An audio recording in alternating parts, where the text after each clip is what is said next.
Hello guys, welcome to अंतर्दृष्टि education. तो आज जो हम बात करने जा रहे हैं वो है मध्य प्रदेश के राजवंशों के बारे में। मध्य प्रदेश के जो भी राजवंश जो कि एमपीपीएससी की दृष्टि से बहुत इम्पोर्टेंट हैं और उनसे क्वेश्चंस जो हैं आते रहे हैं, और चूंकि सिलेबस बदल गया है एमपीपीएससी का, तो जो भी राजवंश है मध्य प्रदेश का जो इतिहास है उससे क्वेश्चंस ज़्यादातर बनने वाले हैं इस बार।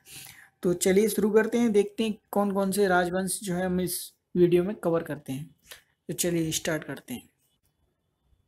तो सबसे पहले जो राजवंश हम शुरू करने जा रहे हैं वो है चंदेल वंश। तो चंदेल वंश जो राजवंश है वो 831 ईस्वी में स्थापित किया गया राजवंश है। 831 ईस्वी में इसको स्थापित किया गया था और इसकी स्थापना की थी वो थी नन्नुक ने। नन्नुक नामक व्यक्ति द्वारा जो चंदेल वंश की स्थापना की गई थी और राजधानी जो रखी थी वो रखी थी खजुराहो। तो चंदेल वंश 831 ईस्वी में नन्नुक जो व्यक्ति था उसने खजुराहो जो राजधानी रखी, और इस तरीके से जो बुंदेलखंड में चंदेलों ने शासन किया था। तो जो चंदेल वंश हैं जिसमें अगले जो शासक हुए नन्नुक के बाद में, तो वो रहे यशोवर्मन। जब राजा बने तो यशोवर्मन ने ही खजुराहो के जो प्रसिद्ध विष्णु मंदिर है खजुराहो का, उसका निर्माण करवाया था।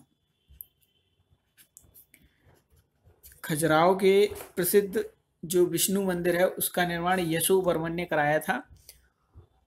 तो यशोवर्मन के जो बाद में जो राजा बने चंदेल वंश के वो बने थे धंगदेव।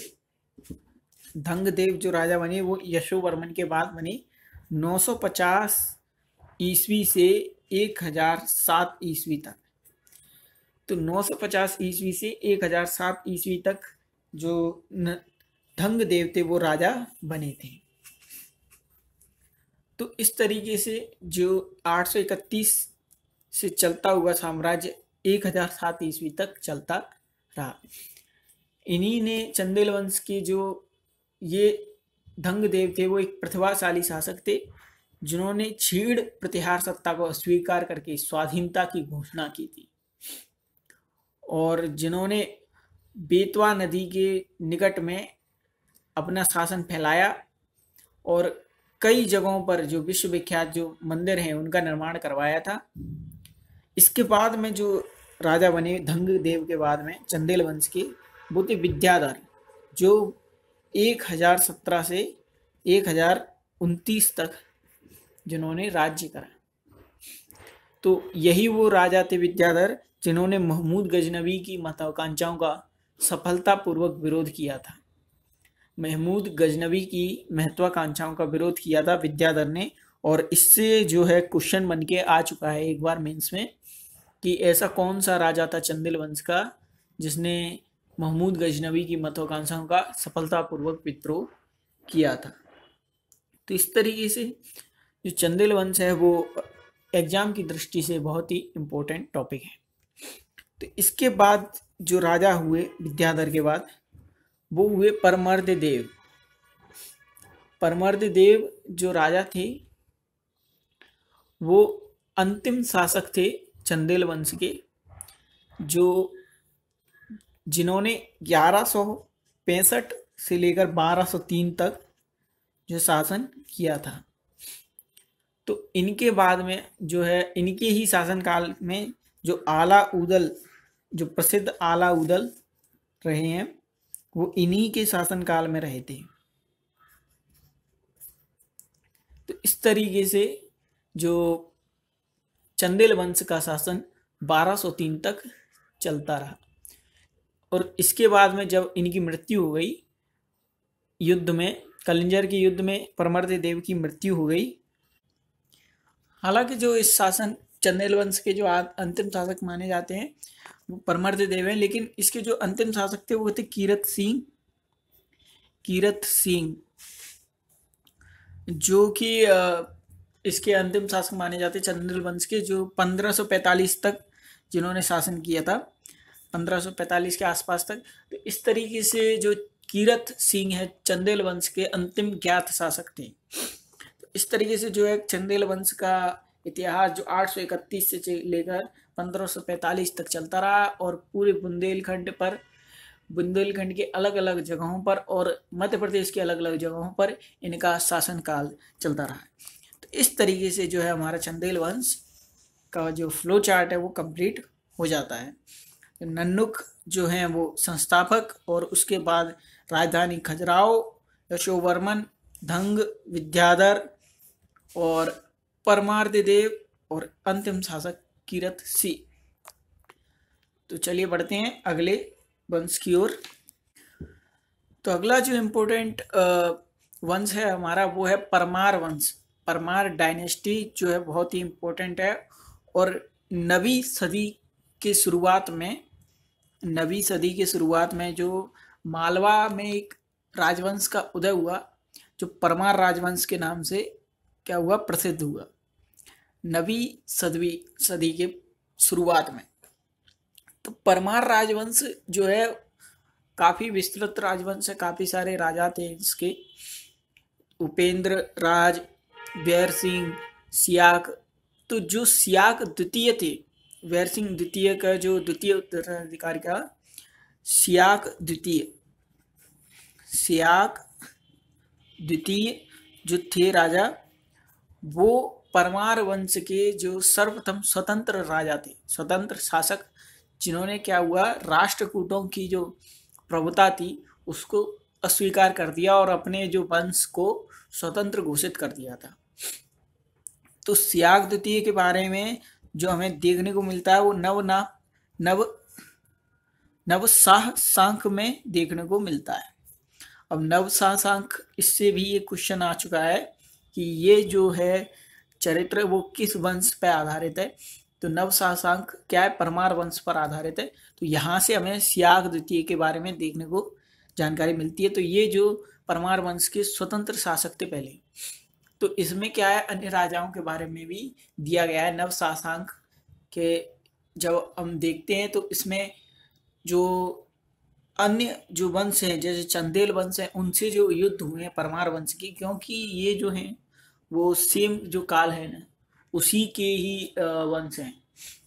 972 ईस्वी में जब युद्ध हुआ था और यशोवर्मन से, तो इसमें यशोवर्मन से युद्ध हार गए थे चंदेल जो परमार वंश के राजा थे। मुंज था जो अगला राजा बना परमार वंश का, और उपेंद्र राज जो है वो परमार वंश के संस्थापक माने जाते हैं। उपेंद्र कृष्ण राज जो कि प्रतिहारों तथा राष्ट्रकूटों के 3 सामंत थे, उनको संस्थापक माना जाता है परमार वंश का। तो परमार वंश का जो राजधानी थी परमार वंश की वो थी धारा नगरी, जो प्राचीन उज्जैन है वो थी राजधानी परमार वंश की। तो इस तरीके से परमार वंश जो मध्य प्रदेश में काफ़ी अलग अलग जगहों पर फैला हुआ है। तो अगला जो राजा हुआ मुंज के बाद, उसके बाद हुई सिंधु राज। तो सिंधु राज 995 से 1000 ईस्वी तक इन्होंने शासन किया। लेकिन ये जो सबसे महत्वपूर्ण राजा हैं वो थे राजा भोज परमार वंश में। तो राजा भोज ने जो शासन किया वो किया 1000 ईस्वी से 1055 ईस्वी तक। 1000 ईस्वी से 1055 ईस्वी तक राजा भोज ने, जो परमार वंश के राजा थे, उन्होंने शासन किया। और ये बहुत ही सुप्रसिद्ध शासकों में एक महत्वपूर्ण स्थान है राजा भोज का। और इनको जो उपाधि दी गई है, जैसे कविराज की उपाधि इन्हें दी गई है। कविराज की उपाधि दी गई क्योंकि इन्होंने जो बहुत सारी रचनाएं की हैं, बहुत सारी, और कविताएं लिखी हैं। इनके बारे में अलग अलग ग्रंथों में भी काफ़ी दिया हुआ है राजा भोज के बारे में। तो इन्होंने क्या है, अपने शासनकाल को काफ़ी ज़्यादा विस्तृत किया था, अपनी सीमाओं को काफ़ी विस्तृत किया था। तो इस तरीके से जो परमार वंश है, जो सबसे प्रसिद्ध राजा राजा भोज थे, उन्होंने कई जगहों का, जैसे कई इमारतों का निर्माण करवाया। उनमें जैसे भोजताल सरस्वती मंदिर, भोपाल का भोजताल और सरस्वती मंदिर जो है धार धार में स्थित है, उसका निर्माण करवाया था। तो राजा भोज संस्कृत और ज्ञाता थे संस्कृत के, और कवि थे। तो इस तरीके से जो कई ग्रंथ हैं वो भी राजा भोज ने उनका निर्माण किया है। और जैसे कई पुस्तकें हैं, जैसे राम रागड़ सूत्र और युक्ति कल्पतरु, इस तरीके से कई पुस्तकें हैं जिनका निर्माण राजा भोज ने किया है। और इन्होंने जो है भोपाल एवं भोजपुर का निर्माण किया है। तो इस तरीके जो अंतिम शासक थे वो महलक देव था, जिसने 1305 ईस्वी में मालवा पर राज्य किया था। महलक देव, तो ये जो अंतिम शासक था परमार वंश का, 1305 ईस्वी में जिसने मालवा पर राज्य किया था। तो यहाँ पर आकर परमार वंश का 1305 ईस्वी में जो वर्चस्व था वो घटता गया, कम होता गया, और इस तरीके से जो है परमार वंश समाप्ति की ओर चला गया। तो अगला जो वंश हम शुरू करने जाएंगे वो है कलचुरी वंश। तो अगला जो शासन है वो है राजवंश है, वो है कलचुरी राजवंश। कलचुरी राजवंश जो है वो भारत में बहुत ही प्रसिद्ध राजवंशों में आता है। तो कलचुरी राजवंश मध्य प्रदेश में ही नहीं, मतलब भारत में भी कलचुरी नरेशों ने कई दृष्टियों से महत्वपूर्ण है। सन 550 से लेकर 1740 तक, 550 ईस्वी से लेकर 1740 ईस्वी तक, लगभग 12 वर्षों तक की अवधि में जो कलचुरी नरेशों ने भारत के उत्तर अथवा दक्षिण किसी न किसी प्रदेश में अपना राज्य चलाया है। तो कलचुरी जो राजवंश था उसकी शुरुआत उसमें जो हुई थी, और जो राजधानी रखी गई थी शुरुआत में, वो रखी गई थी महिष्मती। महिष्मती राजधानी रखी गई थी कलचुरी वंश की। तो इस तरीके से जो है कलचुरी वंश की जो राजधानी महिष्मती, महेश्वर नाम से अभी जानी जाती है। और जो कलचुरी वंश का जो सर्वप्रथम ज्ञात शासक है वो है कृष्णराज। तो पहला जो शासक जो है वो है कृष्णराज।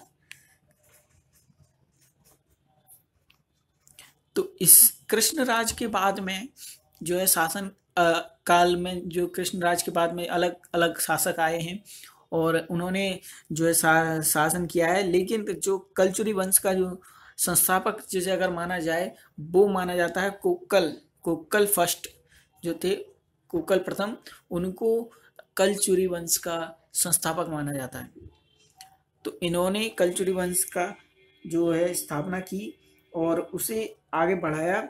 और उन्होंने, उनके बारे में एक कहा जाता है कि उन्होंने कृष्णराज और भोज को जो है 2 कीर्ति स्तंभों के रूप में स्थापित किया और अलग अलग जगहों पर शासन काल किया।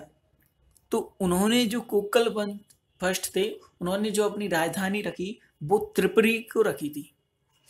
त्रिपुरी में अपनी राजधानी रखी कोक्कल ने। और उसके बाद जो है कर्णदेव, कोक्कल के बाद जो कर्णदेव आए शासन काल में, तो अगले जो राजा थे कलचुरी राजवंश के, वो थे कर्णदेव। तो कर्णदेव को हिंदू नेपोलियन भी कहा जाता है, क्योंकि इन्होंने कई जगहों पर आक्रमण किया और कई अपनी सीमाओं को बहुत बढ़ाया। तो इस तरीके से इन्हें हिंदू नेपोलियन भी कहा जाता है।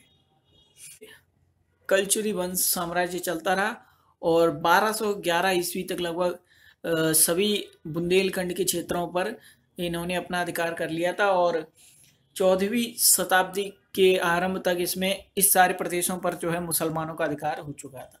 तो इस तरीके से जो कलचुरी राजवंश का 14वीं शताब्दी तक समाप्ति तक पहुंच गए। तो काफ़ी लंबा शासनकाल था और अलग अलग क्षेत्रों में कलचुरी राजवंश का जो था शासनकाल। और परीक्षा की दृष्टि से जो महत्वपूर्ण चीजें हैं वो है संस्थापक जो कि कोक्कल थे, और उस वक्त जो राजधानी थी वो थी त्रिपुरी, लेकिन जब पहले राजधानी थी वो थी महिष्मती। तो इस तरीके से कलचुरी राजवंश महत्वपूर्ण है।